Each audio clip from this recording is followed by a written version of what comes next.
অনেকদিন আগের কথা। বল্লগড় নামে এক রাজ্য ছিল। সেই রাজ্যের শাসক ছিলেন রাজা বল্লধর। বল্লগড় রাজ্যের প্রজারা অনেক সুখী ছিল, কারণ রাজা বল্লধর খুবই ভালো মানুষ ছিলেন। তিনি প্রজাদের বাড়ি বাড়ি গিয়ে প্রজাদের খেয়াল রাখতেন। এজন্য রাজ্যের ছোট থেকে বড় সবাই রাজাকে চিনত। হঠাৎ এক রাতে দুজন ঘোড়ার খামারি খামারে আসছিল। তখন তারা দেখতে পায় রাজা রাতের বেলায় খামারে প্রবেশ করছে। তারা রাতের বেলা রাজাকে দেখে অনেক অবাক হয়ে যায়। এ কি, মহারাজা এত রাতে এই ঘোড়ার খামারে একা এসেছে কেন? আমিও তো সেটাই বুঝতে পারছি না। মহারাজ তো কখনো রাতের বেলা এখানে আসে না। তাহলে আমাদের লুকিয়ে দেখতে হবে মহারাজা কেন এখানে এসেছে। হ্যাঁ হ্যাঁ, লুকিয়ে দেখতে থাক।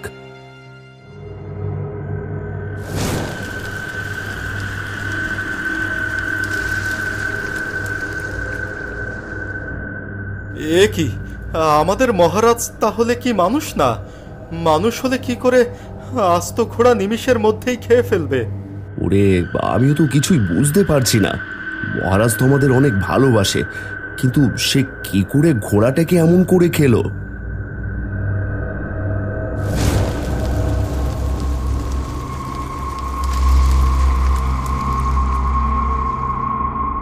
কাকা, আমার কিন্তু অনেক ভয় করছে। মহারাজ যদি জানতে পারে আমরা তার গোপন ব্যাপার জেনে গেছি, তাহলে আমাদেরকেই খেয়ে ফেলবে। না না, তা করবে না। মহারাজ তো আমাদের অনেক ভালোবাসে। গোপনে পশুদের সাথে এমন করলে কি হবে? আমাদের কিছুই বলবে না। তাহলে এখন কি করবে?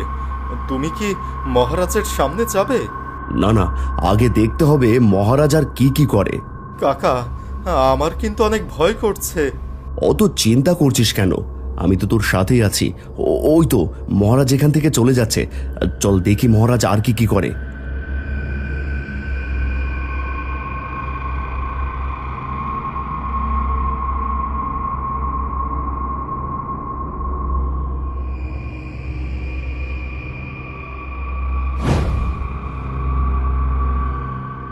কাকা, মনে হয় মহারাজের জল তৃষ্ণা পেয়েছে, যার কারণে জল পান করতে মহারাজ এখানে এসেছে।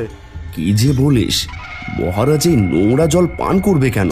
হয়তো স্নান করতে এসেছে।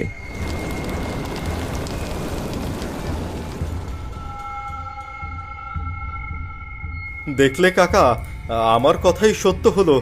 মহারাজ কিভাবে ওই পুকুরের সব জল পান করে নিল। হ্যাঁ রে, এখন তো মহারাজকে দেখে আমারই ভয় লাগছে। তাহলে এখন কি করবে? কি আর করব, তাড়াতাড়ি পালা এখান থেকে।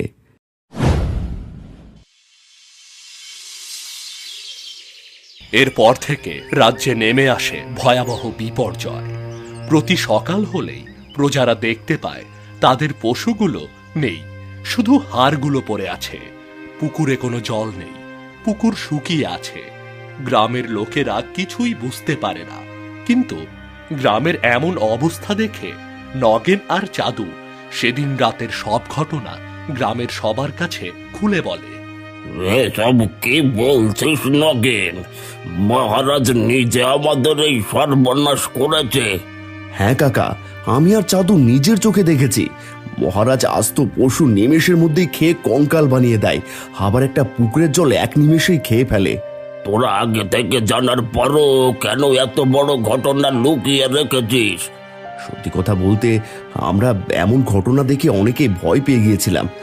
ভেবেছিলাম এখন সবাইকে জানালে যদি মহারাজ আমাদেরকেও খেয়ে ফেলে, কিন্তু এখন গ্রামের এমন অবস্থা দেখে আর চুপ থাকতে পারছি না। চল তাহলে, এখনই চল। আমরা এখনই রাজ দরবারে যাব, মহারাজকে গিয়ে জিজ্ঞেস করব সে আমাদের সাথে এমন করছে কেন। যেতে তো চাইছো, যার পরে যদি মহারাজ রেগে গিয়ে আমাদের সবাইকে খেয়ে ফেলে, তখন কি করবে? সেটা পরে দেখা যাবে, কিন্তু এভাবে আর কিছুদিন চললে এমনিতেই সবাইকে না খেয়ে মরতে হবে। হ্যাঁ হ্যাঁ, মহারাজের কাছে চলো।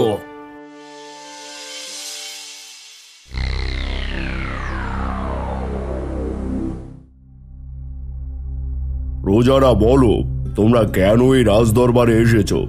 মহারাজ, আপনি আমাদের লালন পালন করা পশু আর মাছের পুকুরে জল খাওয়া বাদ দিয়ে দিন। আমরা গরিব মানুষ, আমাদের এমন অন্যায় করলে আমরা তো না খেয়েই মারা যাব। হ্যাঁ মহারাজ, আপনি এমন কাজ করবেন আমরা তা কখনো ভাবতে পারিনি। এসব কি বলছো তোমরা? তোমাদের মাথা ঠিক আছে তো? আমি কেন তোমাদের পশু আর মাছের পুকুরে জল খাবো?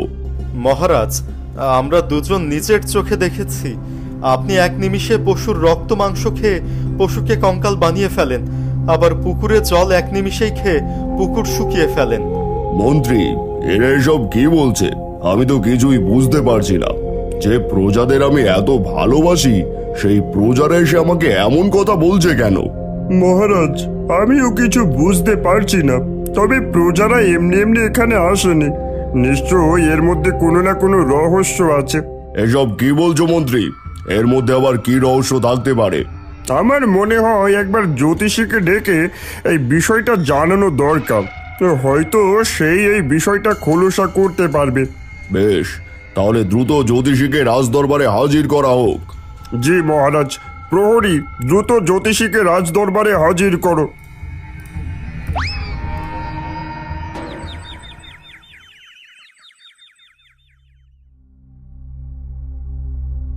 মহারাজের জয় হোক। মহারাজ হুকুম করুন, আমাকে কি করতে হবে? আপনাকে কিছু করতে হবে না, শুধু বলুন আমার রূপ নিয়ে আমার রাজ্যের প্রজাদের ক্ষতি কে করছে। ঠিক আছে মহারাজ, আমি এখনই দেখছি।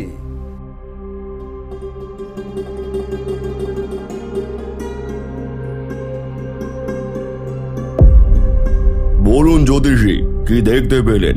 মহারাজ, সর্বনাশ!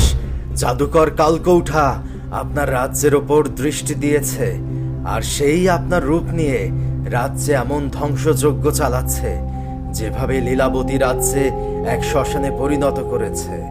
এসব কি বলছেন জ্যোতিষী? আমি তো কিছুই বুঝতে পারছি না। কে এই জাদুকর, আর কেনই বা আমার রূপ নিয়ে আমার রাজ্যে এমন অত্যাচার চালাচ্ছে? মহারাজ, জাদুকর কালকৌঠা এক শক্তিশালী জাদুকর, যার কাছে বন্দী হাজারো আত্মা। আর এই আত্মাদের খিদে মেটাতে আপনার রাজ্যের প্রজাদের ওপর এমন অন্যায় অত্যাচার করছে, আর আপনার প্রজাদের সামনে আপনার রূপ নিচ্ছে, যাতে আপনার প্রজারা আপনাকে ভুল বুঝে আপনার রাজ্য জ্বালিয়ে দেয়। এতে করে জাদুকর আপনার রাজ্য সহজেই দখল করতে পারবে। তারপরে এই রাজ্যের সবাইকে মেরে তাদের আত্মাগুলো নিজের বশে নেবে। এসব কি বলছেন জ্যোতিষী? তাহলে তো ওই জাদুকরকে থামাতেই হবে। আপনি বলুন ওই জাদুকর কোথায় থাকে, আমি আজই সেখানে সেনা পাঠিয়ে দেব। ওই জাদুকরকে আর কোনো অপরাধ করার সুযোগ দেব না। মহারাজ, আপনি আপনার সেনারা মিলেও তাকে থামাতে পারবেন না, কারণ ওই জাদুকরের আত্মা তার সাথে নেই। সে এক গোপন জায়গায় তার আত্মা লুকিয়ে রেখেছে। তাহলে কি আমার রাজ্য এভাবে ধ্বংস হয়ে যাবে? এর হাত থেকে বাঁচার কি কোনো উপায় নেই? একটা উপায় আছে মহারাজ, আর তা হলো উত্তরপ্রদেশে এক পাহাড়ের আড়ালে লীলাবতী রাজ্যের এক গুপ্ত মহল রয়েছে। সেখানে যদি কোনো জ্ঞানী সাহসী যুবক যেতে পারে, তাহলে হয়তো সেই জাদুকরের ধ্বংস করার উপায় বের করতে পারবে, কিন্তু সেখানে গিয়ে ফিরে আসার সম্ভাবনাও খুবই কম। এখন তাহলে আমি সেই যুবককে কোথায় পাবো? মহারাজ, এমন যুবককে পাওয়া তো অনেক কঠিন হবে, কারণ কেউ এমন জায়গায় মরতে যেতে চাইবে না। হ্যাঁ, আপনি ঠিকই বলেছেন, এমন জায়গায় কেউ যেতে চাইবে না, কিন্তু আমি আমার রাজ্যের আর রাজ্যের প্রজাদের কোনো ক্ষতি হতে দেব না। আপনি রাজকুমার কাঞ্চনকে ডাকুন। মহারাজ, একটু ভেবে দেখলে হয় না? ওই ভয়ঙ্কর জায়গায় আপনি আপনার একমাত্র পুত্রকে পাঠাতে চাইছেন। আর ভাবার সময় নেই মন্ত্রী, সেখানে যাওয়ার জন্য রাজকুমার কাঞ্চনই একমাত্র উপযুক্ত। আপনি রাজকুমারকে ডাকুন। যথা আজ্ঞা মহারাজ।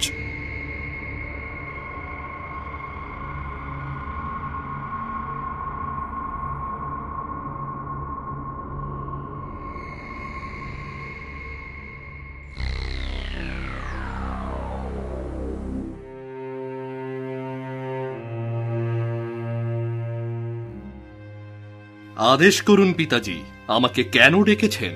রাজকুমার, আমি তোমাকে শিক্ষা ও সংস্কৃতি সবকিছু দিয়ে বড় করেছি। এখন যদি আমার রাজ্যের প্রজাদের জন্য তোমার প্রাণ উৎসর্গ করতে হয়, তুমি কি তাতে প্রস্তুত? হ্যাঁ পিতাজি, আমি আমার রাজ্যের প্রজাদের জন্য আমার প্রাণ উৎসর্গ করতে সদা প্রস্তুত। আপনি শুধু আদেশ করুন আমাকে কি করতে হবে।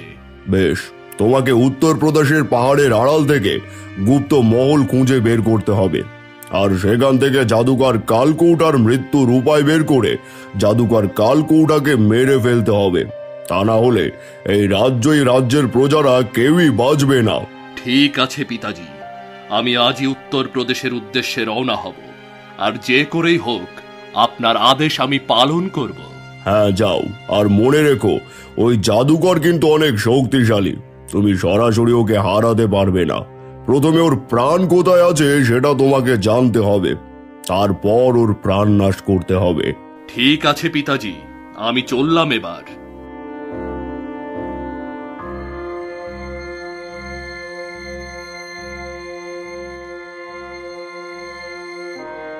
মহারাজের জয় হোক, মহারাজের জয় হোক, মহারাজের জয় হোক। মহারাজের জয় হোক।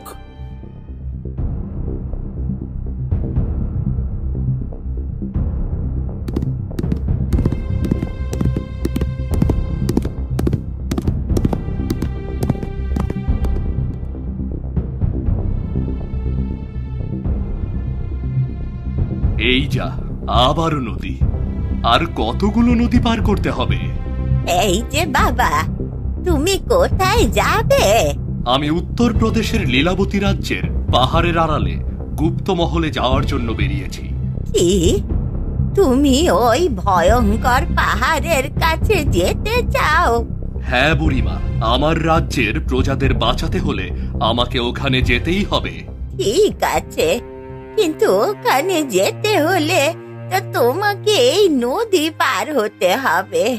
তা তুমি কি আমাকে একটু এই নদীটা পার করে দেবে বাবা? হ্যাঁ হ্যাঁ, দেব না কেন? আসুন, এদিকে আসুন, আপনার হাতটা আমার দিকে এগিয়ে দিন। আমার ঘোড়ার পিঠে চড়ে আমরা দুজনেই এই নদী পার হয়ে যাব। ঠিক আছে।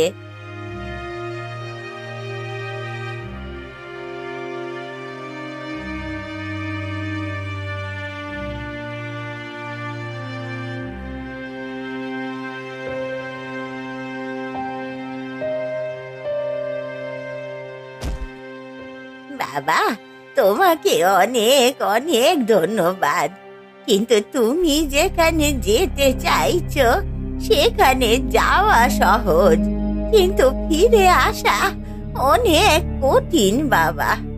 কারণ ওখানে জাদুকর আর জাদুকরের পোষা আত্মারা থাকে। যত কঠিনই হোক, আমাকে যে সেখানে যেতেই হবে, তা না হলে ওই জাদুকর আমাদের রাজ্যের সবাইকে শেষ করে দেবে। ঠিক আছে, দাঁড়াও। এই নাও বাবা, এইটা তোমার সঙ্গে রেখো, তাহলে জাদুকরের পোষা আত্মাদের থেকে নিরাপদে থাকতে পারবে। আর যদি কোনো বড় বিপদে পড়ো, তাহলে এর মধ্যে থাকা ফল ওটা খেয়ে নিও। এই ফল তোমাকে সাহায্য করবে বাবা। ঠিক আছে, আপনাকে অনেক ধন্যবাদ। আমি এবার যাই তাহলে। হ্যাঁ বাবা, এবার তুমি যাও।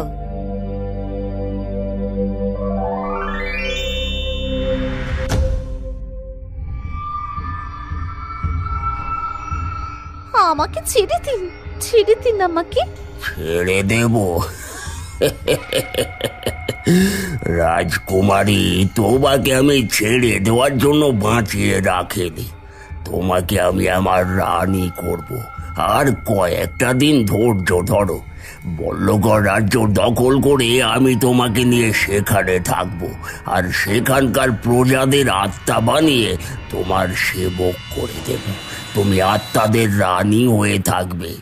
না, আমি আপনার রানী হতে চাই না, আমাকে ছেড়ে দিন। আপনি আমার বাবা মা সহ আমার রাজ্যের সবাইকে মেরে ফেলেছেন, দয়া করে এবার আমায় ছেড়ে দিন। আমি আপনার রানী হতে চাই না। কেন কেন তুমি আমার রানী হতে চাও না? আর কয়দিন পর আমার সাধনা সফল হবে, তখন আমি হব সবার চাইতে শক্তিশালী। তখন আমি তোমাকে অমর করে দেব। না, আপনার এই আশা কোনো দিন পূরণ হবে না। কারণ কারণ কোনো পাপীরা তাদের এমন আশা পূরণ করতে পারেনি, আর আপনিও পারবেন না। আপনাকে থামাতে কেউ না কেউ নিশ্চয়ই আসবে। আমাকে কেউ থামাতে পারবে না। আমার শক্তির কাছে সবাইকে হার মানতেই হবে, হার মানতেই হবে।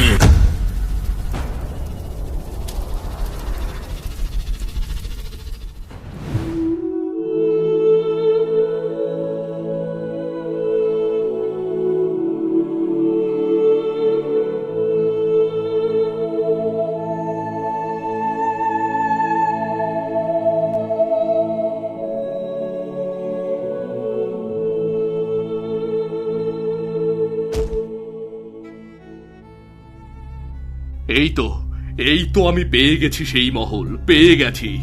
যাই, এবার ভেতরে যাই। ভেতরে হয়তো জাদুকরকে মারার কোনো উপায় লুকিয়ে থাকতে পারে।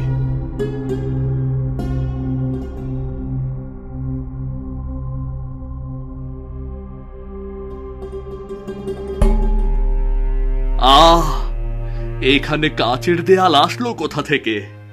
নিশ্চয়ই ওই জাদুকর তার জাদু শক্তি দিয়ে এখানে দেয়াল তৈরি করে রেখেছে।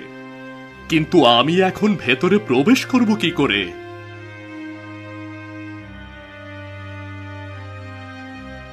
কে আপনি?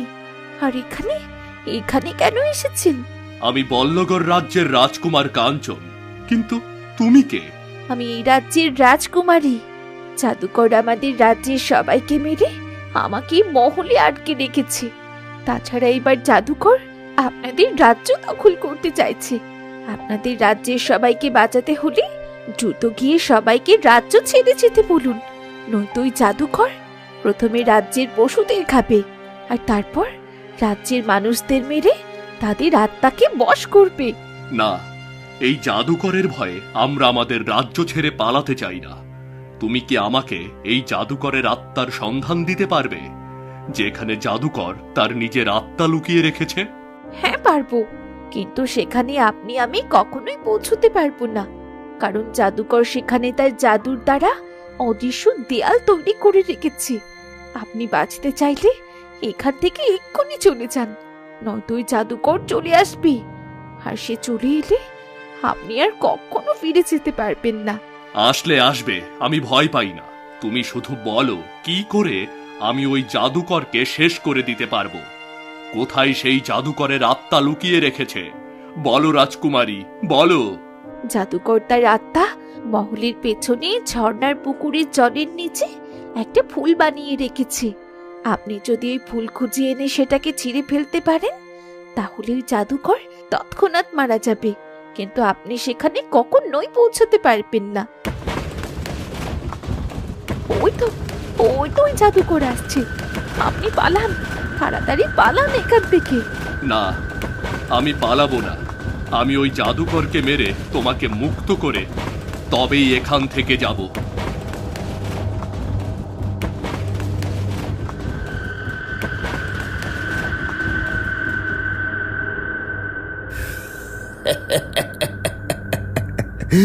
রাজকুমার কাঞ্চন, আমার রাজ্যে এসেছিস? কি ভেবেছিস? হ্যাঁ, কি ভেবেছিস এখানে এসে আমার প্রাণ কেড়ে নিবি? আরে আমার প্রাণ ভোমরার কাছে আজ পর্যন্ত কেউ যেতে পারেনি, আর তুইও পারবি না। আমি তোদের রাজ্য এমন শ্মশান বানিয়ে ফেলবো। শেষ হাসা হেসে নে জাদুকর, কারণ তুই তা কখনোই পারবি না। তার আগেই আমি তোকে পুড়িয়ে ছাই করে দেব। আমাকে পুড়িয়ে ছাই করে দিবি? আরে আরে আমি অমর। আমি তোদের মতো প্রাণ সাথে নিয়ে চলি না যে আমাকে মারতে পারবি। কিন্তু এবার আমি তোকে খাইয়ে মারার ব্যবস্থা করছি।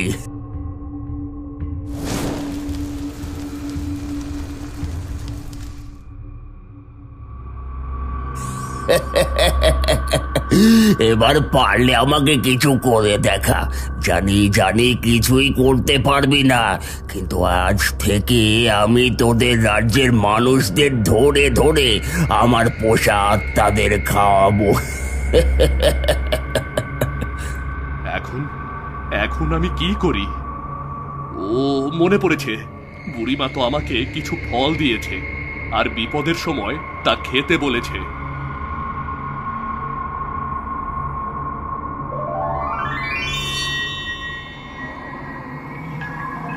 এটা খাও রাজকুমারী, তাড়াতাড়ি খাও।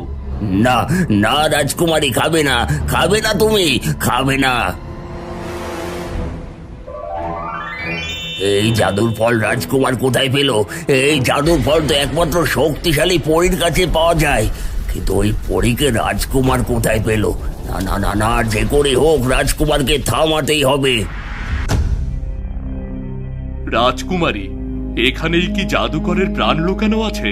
হ্যাঁ, ওই জলের নিচেই জাদুকরের প্রাণ লুকোনো আছে। আপনি জলের গভীরে গেলেই দেখতে পাবেন, সেখানে পদ্ম ফুল ফুটে আছে, আর সেই পদ্ম ফুলের মধ্যেই জাদুকরের প্রাণ রয়েছে।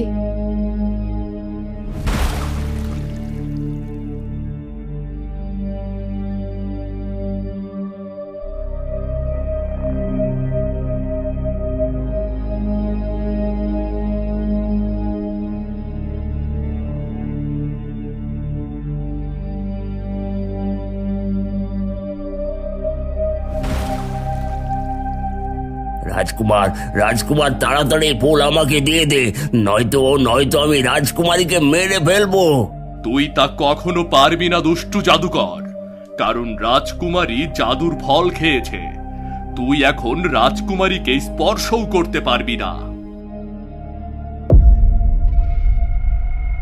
জাদুকর, তুই অনেক অন্যায় করেছিস, এবার তোর মরার সময় হয়েছে। মরার জন্য প্রস্তুত হ। না, আমার প্রাণ আমায় ফিরিয়ে দে, আমি সবকিছু ঠিক করে দেব। আমাকে মারিস না, আমার প্রাণ আমাকে দিয়ে দে। তোর মতো পাপীকে বিশ্বাস করে বোকামি করার মতো মানুষ আমি নই। না না।